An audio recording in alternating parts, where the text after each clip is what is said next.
Seven मां वागे ख़बर ॾींदा हलूं तालका रिपोर्टर मोहम्मद सफ़र सेवानी की रिपोर्ट मुताबिक़ सेवन तालके जे भान सईदाबाद थाने जो अगोणो एसएचओ गुल मोहम्मद सोलंकी लाडानो करे वियो, जंहिंजी जनाज़े खे दादू जे भरिसां ॻोठ शेर मोहम्मद सोलंकी जे मुक़ाम में दफ़न कियो वियो। जनाज़े में केतिरनि ई माण्हुनि शिरकत कई।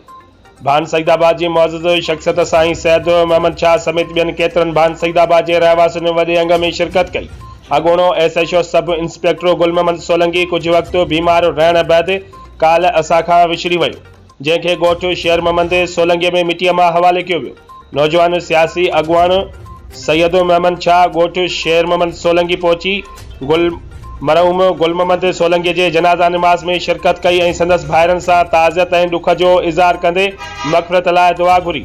उन मौक़े ते यूनियन काउंसिल शेख जो चेयरमैन सरदार मोहम्मद मलिक सोलंकी, सैयद कोड़ल शाह, सैयद रोशन अली शाह, मुमताज़ अली मेमन, वडेरो अनवर अली लाखो, हाजी मोहम्मद इलियास चन्ना, सहाफ़ी अज़हर अली कुंबर, मीर सचल टालपुर, मुनीर ओढाणो, मोहम्मद अली खुश्को, हाजी मोहम्मद ईसा जमाली, बाबड़ो उर्फ अब्दुल करीम मेमन, हाफिज़ मुख्तार अली बुगियो, इमरान जमाली, वलीद जोखियो मरहूम के जनाजे में शरीक हुआ।